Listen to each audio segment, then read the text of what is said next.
Negara Kertagama, pupuh ke-12 baris keempat, dikatakan bahwasanya di timur laut rumah Patih Wilwatikta yang bernama Gajah Mada. Nah, ini juga merujuk pada sumber yang lain, misalnya Kidung Sundayana juga mengatakan bahwasanya dari Canggu sebelum kemudian ke Istana Majapahit melewati beberapa pasar, Palawijan, Pablantikan, Apel Gading untuk menuju ke Patihan. Jadi kemudian saat ini itu dari Canggu yang saat ini masih bernama Desa Canggu untuk menuju Pelabuhan itu menyusuri arah ke barat daya setengah hari ya. Nah, di situ juga ada sebelum ke Istana Majapahit melewati Kepatihan yang juga ada di arah timur laut dari Istana Majapahit.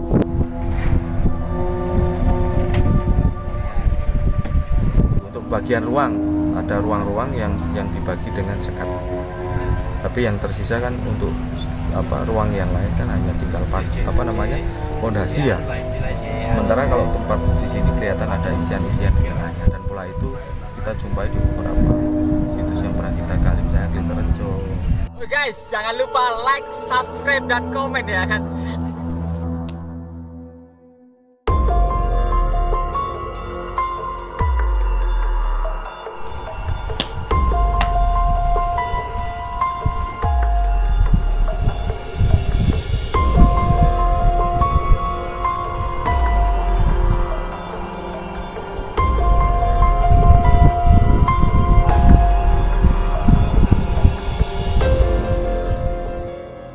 Luar biasa sekali situs ini berada di timur laut, di mana kemudian jika kita merujuk pada sumber-sumber historis, misalnya Negara Kertagama, pupuh ke-12 baris keempat, dikatakan bahwasanya di timur laut rumah Patih Wilwatikta yang bernama Gajah Mada.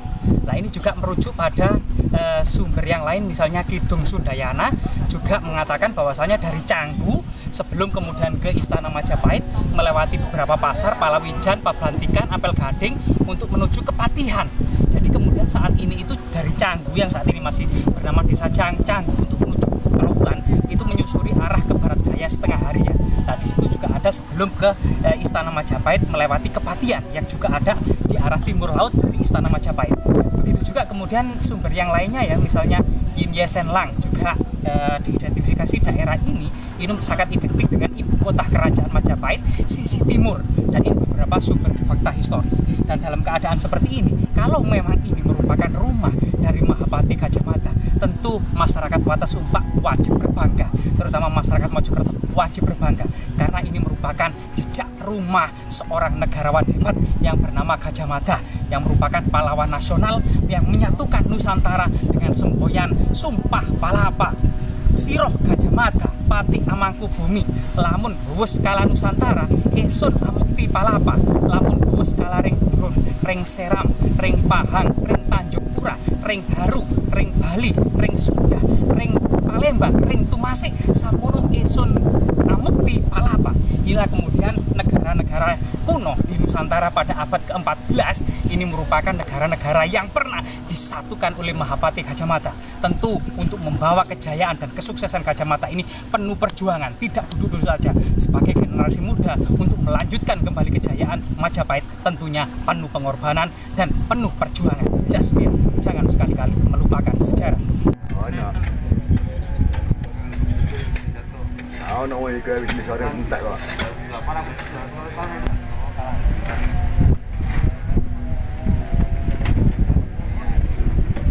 Hingga ke pagi hari ketiga kita masih di sisi selatan dari struktur pagar 15 meter.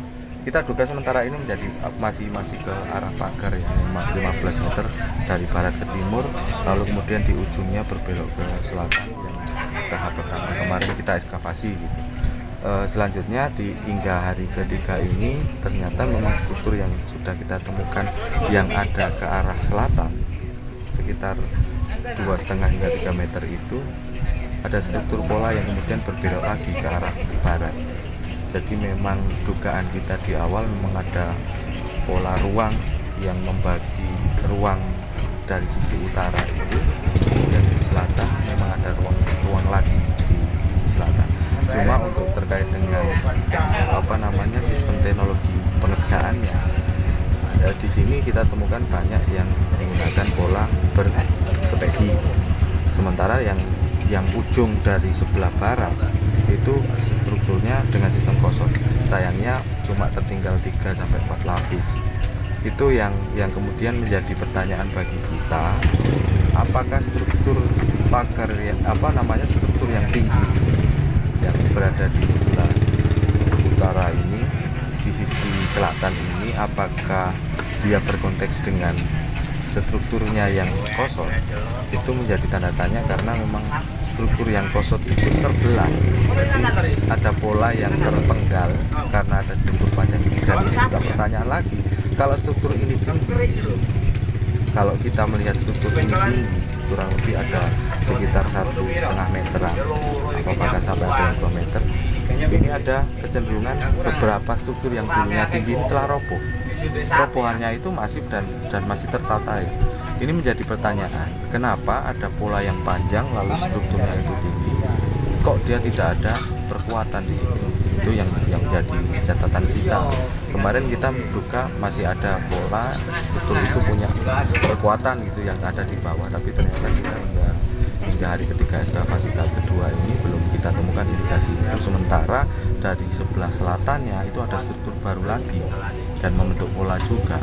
Nah sayangnya struktur yang berpola di sisi selatan ini yang ke arah barat itu juga putus. Nah ini aktivitas di masa lalunya, karena di sini kan ada pembuatan batu bata merah itu kemungkinan rusak di masa itu. Ini yang cukup prihatin bagi kami.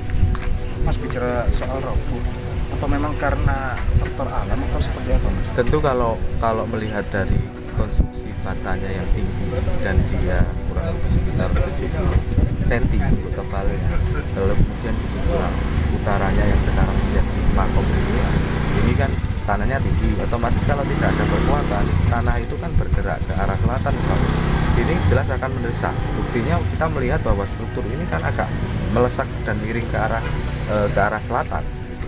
Jadi ini berpotensi banget kalau misalnya ada tekanan tanah itu kan bergerak ya, itu karena aktivitas hujan dan sebagainya, itu nanti bisa saja roboh karena data arkeologis yang ada ini roboh. Sudah dari awalnya roboh. Iya, kondisinya memang roboh benar-benar dari atas yang tertata kemudian bruk gitu. Karena sistemnya sini kan bukan kosong, jadi carut marut dan masih sudah dibuka dalam pertama atau baru? Ya, ini sebenarnya indikasinya udah kelihatan dari tahap pertama kemarin, tapi masih kelihatan utaranya. Tapi yang ke arah selatan, masih juga kita mengerobohnya masih gitu. Tapi kemudian di tahap kedua kita buka, ternyata benar mengeroboh dari atas yang tadinya tertata, kemudian terdesak tanah yang tinggi di sebelah utaranya, lalu jatuh ke arah selatan dan jatuhnya dalam kondisi masih ketantan. Dugaannya tinggi, awalnya berapa meter? Kalau soal ketinggiannya berapa meter itu tentu saja kita belum tahu ya, karena yang ada hanya menunjukkan ada robohan ini. Tapi kalau berdasarkan robohan ini ya sekitar 2 meteran lebih, bisa 3 meter. Dan sejauh ini juga belum ditemukan ada struktur tanah itu kan? Belum ada. Perkuatan itu hanya ada di sudut barat laut. Nah, struktur barat itu ada sudut yang kemudian dia ada penonjolan struktur itu sebagai peranda dia sebagai perkuatan. Hanya saja dia kemudian membentuk sudut ke arah selatan, memanjang ke arah selatan, tapi di ujung selatannya kita tidak tahu apakah ada sudut lagi. Harusnya kalau bicara soal data arkeologis terkait dengan pola ruang, umumnya kita temukan di situs-situs yang kemungkinan masih utuh itu kanan kirinya simetris. Itu yang menjadi pertanyaan bagi kita. Sementara kendala di lapangan existing itu tanah di sekitarnya sudah elevasinya cukup rendah. Jadi kemungkinan struktur-struktur yang berlanjut misalnya ke arah dari titik temuan di tahap 2 hingga hari ketiga ini ada pola yang mengarah ke arah selatan, itu berlanjut ke arah selatan, bisa jadi ke arah selatannya itu kemudian rusak. Contohnya ada yang sisi timur misalnya, sisi timur bidang selatan ini yang kita gali itu juga di gampengan mendekati sawah. Kalau dari Gumo ini itu juga ada struktur yang sebenarnya struktur itu bisa berlanjut ke arah selatan sana, tapi sayangnya itu tadi elevasinya sudah berubah dan pemanfaatan lahan di sekitarnya cukup masif untuk pertanian dan sebelumnya untuk batu bata. Bicara dinding ini panjangnya kan sekitar 15 meter tadi ya, Mas. Itu fungsinya sebenarnya apa sih, Mas? Nah, itu yang kita cari, karena selama ini kita kalau misalnya bicara soal talut, tentu saja talut harus sesuatu yang tebal lalu ada perkuatan gitu ya. Sementara ini tidak ada. Bicara soal perkuatan, tentu saja struktur yang tinggi kalau nggak ada perkuatan bisa jadi kan cepat roboh. Untuk sesuatu yang dimanfaatkan dalam jangka panjang tentu nggak akan mungkin seperti itu ya. Kalau bicara talut, kalau pagar, beberapa pagar atau dinding pemisah ruang ada beberapa yang memang tidak